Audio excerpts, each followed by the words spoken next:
Irritated, maybe frustrated, annoyed, betrayed over the most recent Social Security COLA announcement that we literally just got at 2.8%? Well, if you're feeling that way, you're definitely not alone. I've been seeing this out there in the comment section a lot over the last, 36 hours or whatever it has been. I've also been seeing it out in the headlines a lot. Just a lot of people on Social Security feeling really, really irritated this year. Don't get me wrong. The COLA is always one of these things that pops up and it's like, it's a little bit exciting, but at the same time, people are more like, it's never enough, things like that. But for some weird reason, this year seems oddly negative. In other words, just a lot of people are really, really digging into this one. And again, maybe it's because over the last several years here, we've seen a heightened inflation, high cost of living, prices continue to increase on everything, but yet what happens? We continue to get stiffed year after year after year with the Social Security COLA. So I want to bring to your attention really quickly here what was introduced yesterday so that we may never see these small COLAs ever again. This is interesting. What else is very interesting about it as well is that I actually introduced something very similar to this about 3 years ago. Okay, very, very similar to this about 3 years ago, but it's now being introduced by the Senior Citizens League. And I want to bring it to your attention because I actually find this to be, well, I like the idea. I don't think it's going to be the cure-all solution for everything. Maybe I like the idea because I literally presented something like practically the exact same like 3 years ago. I don't know. But either way, here's what's interesting about it. So yesterday morning, obviously, I was out in a live stream moments after they released the COLA, Social Security. Again, for some odd reason, if you have not heard yet, it's 2.8%. Yes, that's the official COLA, exactly what I've been saying for the last month and a half or so. So you already knew that. If you've been watching the videos here on the channel for a while now, you've known that that's probably what it's going to be, and that's what it is. But anyway, so moments after it was released, the COLA, well, shortly after, at some point yesterday, the Senior Citizens League, they came out and they proposed their own idea as in what they think should be done going forward on this. And again, I like this. Some kind of adjustment to how the COLA is calculated is very much in order right now. That you've heard my opinion on the COLA before. Don't get me wrong. It's a love-hate relationship. We love the COLA, but at the same time, we can't stand the COLA for the exact same reason that so many of us are feeling annoyed, frustrated, betrayed, and disgruntled about the COLA this year as well. Because we know that the cost of living is significantly higher. We know that it's way more than 2.8%, but yet we get a little 2.8%. Here's the deal with the COLA, by the way. Just let me throw this out there super fast, and maybe you probably already know this, but I'm just going to say that just kind of make a point here. Remember, the COLA is calculated based on the inflation data for the third quarter, July, August, and September, over last year, and the difference there is the COLA raise for the following year. Does that make any logical sense in anybody's mind? To me, that makes absolutely no sense. So we're using the inflation data from the third quarter of this year. We're comparing it over the third quarter inflation last year. And then whatever the difference is what we get in a COLA next year. Does that make any sense? No. Makes no sense whatsoever. Anyway, that's exactly what Senior Citizens League is also suggesting as well, okay? So I'm going to walk you through exactly what they introduced, what they are calling it, the three different scenarios that they would play out. Basically, we get the best of three, right? I like it, which, by the way, a few years ago when I introduced this, by the way, I called it Highest and Best Act, okay? Highest and Best Act. Their name, honestly, is not too far off from my name that I introduced a few years ago. But anyway, I'll talk you through all the details of that. But before I do, I want to say something super fast here. I promise I will try to make this as fast as I can. The last couple days, chapter here, they've been getting hammered by all of you in this community, ringing their phones off the hook. It's awesome, okay? My point being is that so many of you are calling. The last few days, they have had wait times hours and hours long. I mean like 2 to 3 hour wait times because so many of you in this community are calling them that they are just like struggling to keep up with the call volume, which I honestly think is pretty awesome. What that tells me is that so many of you here in this community have been seeing my posts, have heard me talk about it, have been seeing the letter here that I've been featuring. This is an ongoing document that I'm updating 1 time per week with all the names that are reaching out down below in the comment section telling me, hey, my name is Ken Davis, and I saved $1,200, my wife and I, or Ken Johnson, $174 a month, $2,000+ a year. Miriam McGee, again, the list goes on and on. I've got all the people named here that have given their specific dollar amounts on a monthly and annualized basis, hundreds of dollars per month, thousands of dollars per year. Anyway, it's really exciting to me to see so many of you calling. But my point being is this. This is Saturday afternoon, right here, right now, as I host this live stream, okay? Call times there are about 20-ish minutes today. It's a little bit more than that. It oscillates around based on call volume, but I've been saying this for a while. If you've been trying to get through the chapter, the phone number here to get free Medicare help, to make sure that you have the best plan for you and your personal situation, to avoid a ton of risk going into the new year, allowing somebody to look through all the plan options and find you the best plan option for you and your personal situation going into the new year. If you want to let somebody else do all the work for you, you just literally sit back, relax, and answer a couple of questions while they do the grunt work. Again, call today, call tomorrow. Wait times are extremely low right now compared to what they've been. And I just wanted to throw that out there for you really quickly. So if you've been trying to get through them the last couple of days here and been sitting on the hold on the phone for an hour, 2 hours, 3 hours waiting, or just simply saying, I'm not waiting that long, call them back today. They work Saturdays and Sundays, 9 a.m. until 9 p.m. East Coast time, 8 a.m. until 10 p.m. Monday through Friday, again, East Coast time. Give them a call. Anyway, wait times are very low. All right, so anyway, just want to throw that out there really quickly. Yeah. All right, so enough on that. Okay, so anyway, let's talk about what the Senior Citizens League introduced yesterday, shortly after the COLA was announced, and what they're proposing here. So they're calling it CPI Best. Sounds a little interesting because didn't you hear me say just a couple minutes ago that I said my proposal from a couple years ago was called Highest and Best Act? Yeah, exactly. So they're calling it CPI Best. Here's what they're suggesting going forward, because they are just as disgusted as all of us are by a 2.8% increase. It's cool, but not nearly enough for the beneficiaries. Here's the deal. So right now, they use, as in Social Security, uses the CPIW. It stands for Consumer Price Index for Urban Wage Earners and Clerical Workers. That's what that stands for. Now, let me ask you, but based on what I just said right there, CPIW, again, Consumer Price Index for Urban Wage Earners and Clerical Workers. I don't see anything about that that says senior, fixed income beneficiary. I don't see anything in that definition that says anything to do with a fixed income beneficiary. I mean, maybe I'm just a fool. I don't know, but I'm just saying I don't see anything in that definition that says anything about a fixed income beneficiary or a senior or, somebody living on Social Security. Okay, but that's what they use, the CPIW. It's been proposed many, many, many times over the last several years to change it, to swap it out with what they call the CPIE, the Consumer Price Index for the elderly. That sounds a little bit more in line, right?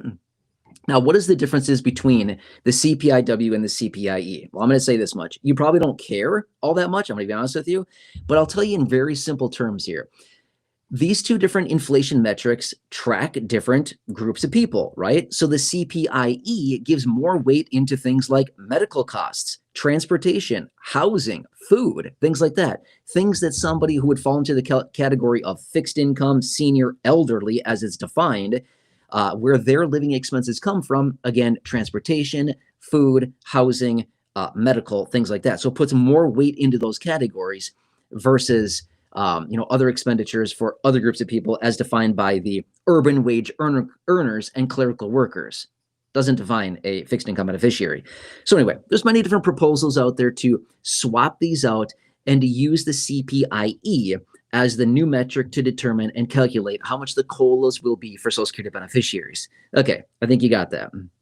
Okay, so what they're saying is basically use whichever one of these is higher. Okay, so these they're different every single year. When the inflation data comes out on these two, they actually, well, I shouldn't say every year, every month, when the inflation data comes out on these two different categories, they are different. They can be different as much as 0.1% all the way up to like 0.5 or 0.75% each year. So I mean, they're, well, even more than that on each year, but I mean, they oscillate quite a bit. Okay, so anyway, with that being said, what they're doing is they're introducing, again, the CPI Best. What they're basically saying is 3 different metrics. Use the highest of the following, or a minimum of 3%. So basically, they're going to use the CPIW, the CPIE, or 3%, whatever is higher. That's what they're introducing here, okay? So for example, let's just say that the CPIW comes in at, say, 2.9%, okay? Let's just say that the CPIE comes in at 3.2%. In this case, in this example, they would use the CPIE at 3.2%. Let's just say that for another example, that the CPIW comes in at 2.1%, the CPIE comes in at 2.3%, and then they say, well, those are below the 3% threshold, so now we default to the minimum 3% COLA as they've defined here in their proposal, the CPI best. Now, another example would be this. Let's just say that the CPIE comes in at 2.5%, the CPIW comes in at 3.1%. In that case, they would use the CPIW. Is that going to make sense? And again, you don't really need to know all these definitions of like, what's the CPIW and what's the CPIE? Honestly, who cares? Just whatever number comes in higher, whatever metric between the CPIW, the CPIE, or a minimum of a 3%, whatever is higher is what they would use to determine the COLA going forward. So I don't know, kind of a cool little metric. I like that. I think it'd be cool, but I'm going to be honest with you. Even the 3% that they're proposing here, I don't think that's really going to cut it, right? I mean, don't get me wrong. We're practically at 3% going into the new year. Yes, technically it's 2.8%, but 2.8% versus 3%, as you've heard me say before in other videos, it's a difference of literally a couple dollars. For example, let me just tell you this much. On a $1,000 monthly benefit, a 2.8% COLA gives you $28 more. On a 3% COLA, the same $1,000 benefit gives you $30. It's $2 difference in this case. The lower the benefit, the lower the difference. The higher the benefit, the higher the difference. For example, let's just say that a $5,000 Social Security benefit. I'm not saying that anybody here in this community gets that, but there are people across the country that do get a $5,000 Social Security check. Okay, a 2.8% increase on a $5,000 check is about $150 a month. A 3% increase on a $5,000 check is, again, about still $150. It's only the difference of a few dollars. Okay, it's not that much. So when you really look at it and you think, oh, 3%, that sounds awesome. It sounds like a big number. It's honestly not translating into a whole lot more money. Is that going to make sense? So even though this 3% minimum threshold that they are introducing and talking about with their CPI best proposal, I like it, but realistically, I don't know. It's just not going to cut it for us, I think, right? Now, let me introduce my proposal, okay? This is the one that I introduced about 3 years ago. Let me bring it back right here. I'm going to pull it off the bookshelf. We're going to dust this sucker off, and let's talk about it for a second. Here is what I say. You may not care what I say, my opinion, but here's what I think about this. Okay, first off, I agree. Let's use the CPIW or the CPIE, whatever is higher. I agree. But here's what I say that's totally different than what other people are suggesting about this. Rather than calculating it one time per year, that's ridiculous. One time per year, this is not keeping real pace with inflation, because it's by the time that we get the COLA raised to our benefit, we're already months behind where prices actually were, right? I mean, we're months and months and months behind. It's so lagging. In fact, quick side note, by the way, really fast here. I just saw something yesterday that came across news flash or whatever you want to call it. I get like hundreds and I probably get a couple thousand a day. I mean, I have so many news sources on my phone. It's constantly going off. But anyway, I saw something yesterday. They're predicting next year inflation to hit 4.6%. There goes that 2.8% COLA, right? That's way more than the 2.8%. So they're projecting 4.6% COLA next. Sorry, let me say that again. 4.6% inflation, not COLA. 4.6% inflation next year. There goes the 2.8%. Okay. Anyway, getting back to what I was saying, here's my proposal on this. Rather than doing a once annualized adjustment to benefits, I'm saying this: use the CPI or the CPIE or CPIW, whatever's higher, but adjust quarterly, not one time per year, every 3 months. They're pulling out their calculations and they're calculating inflation on a quarter over quarter basis, not a year over year basis, quarter over quarter. Because what we're going to do, we're going to compare Q1 to Q2. Okay, what's the difference in inflation? It's 0.7%, or it's 1.2%. Awesome. Guess what we're going to get? A 1.2% increase immediately. Next quarter comes around. Hey, inflation went up another 1.3%. Awesome. We're getting another 1.3%. Next quarter comes around. Inflation was 0.9%, 0.9%. Awesome. Stack another 0.9% raise to us quarter, right? Next quarter comes around. Oh, look at that. It was 1.4%. Okay, stack another 1.4%. Now you might be thinking, it's only 1.4%. What do we care? It's the power of compounding. As Einstein said, because I know what Einstein said, I don't know what Einstein said. I'm just saying that. Apparently he said this, that compounding is the eighth wonder of the world. If you play with compounding in numbers add up really fast, and it's really, really, really cool. It's the whole concept of the doubling of a penny for 21 days. Most people are like, I wouldn't want a penny for 21 days. I'd say I'd happily take a penny for 21 days. I would scrub toilets 24/7 forever if I could get a penny a day doubled for the next like 2 months or something like that. Do you realize how many millions and millions of dollars that would be? It's nuts. It's crazy. Look at that. That's the power of compounding. Okay. So my point being with all this is that even though it sounds like with my proposal here is a CPIW, CPIE, whatever's higher, calculated quarterly, quarter over quarter versus a year over year, and it's adjusted immediately, and we get 4 raises a year. It might only be 1%, but then it's compounded. It's compounded on top of each other over and over and over. And over a few years, it's going to add up to a lot of money. It's going to add up to way, way more money. It's going to take a little bit of time. The first couple of years would be lower just because that's how compounding works. But once you start to compound it, it starts to get big really fast. Okay, that's the cool thing about it.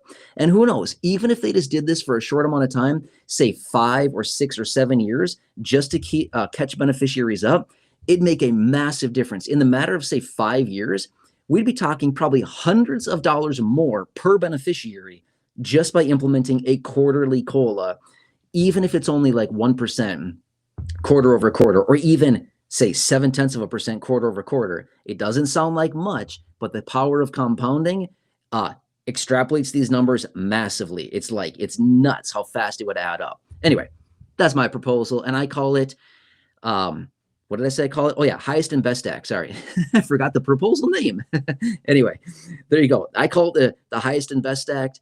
It's kind of a version of what the Senior Citizens League is proposing. I like theirs as well, but it still has the same problem.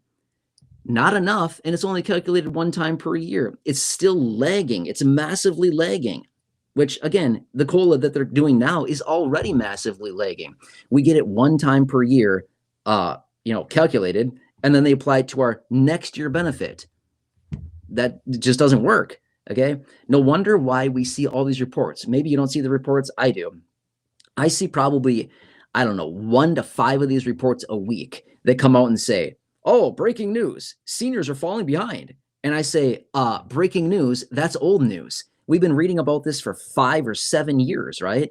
Especially since all this inflation kicked off, say back in mid, 2021, when it starts to really heat up, 5 years ago, that's when we saw all this happening, right? So anyway, just want to share this with you really quickly. And this is what they're proposing. So let's see what happens here. It's the Senior Citizens League that is introducing this. Obviously, they are not lawmakers. They are not the president. They can't do this through executive order. But what they can do is introduce this just like I do here on the channel with my letters and coming back in videos like this and hammering lawmakers in any way that we possibly can to get their attention. Just like them, another advocacy group out there advocating for, talking about, and bringing attention to the COLAs, which are awesome, but at the same time also honestly kind of annoying because, well, probably how you're feeling right now, 2.8%. But here's the thing that's interesting. I've also seen, on the other hand, a number of reports coming out saying, oh, wow, this is amazing. We got 2.8%. It was only 2.5% this year in 2025. And now we got 2.8%. We are just living large these days, just stacking cash. And I'm like, what cash? What are you talking about? There's nothing to stack. balls of lint. I mean, seriously, not sure what's in your pockets. There's a weird amount of lint in my pockets. I don't know. Corey, what are you doing? I don't know why there's so much lint in my pockets. Like, seriously, maybe we have really dusty clothes or something. I don't know. You know what I mean? But anyway, that's it. There you go. That's what I want to share with you here in this video. Okay. Anyway, stay tuned. We got a lot of big things going on here. I'm going to have Corey come on over, but drop your comments down below. Let me know what you think of this proposal out of the Senior Citizen League or mine, the Highest and Best Act that I just talked about there, quarterly COLA increases. How are you feeling about this 2.8%? Drop your comments down below. I'd love to hear. Now, again, after you call chapter, phone number's up here on the screen. After you call chapter, leave a comment if you want. You don't have to, it's not required, but leave a comment down below. Let me know how much money did you save on a monthly or annualized basis, and I'll add your name and your savings to the ongoing list. By the way, it's a couple pages now, a little bit over here. By the way, I also have a bunch of comments in the comment section right now that I'll be updating tomorrow. So the people that have been reaching out in the last few days here saying, I saved, $164 a month. All these comments, again, I just highlighted another one today.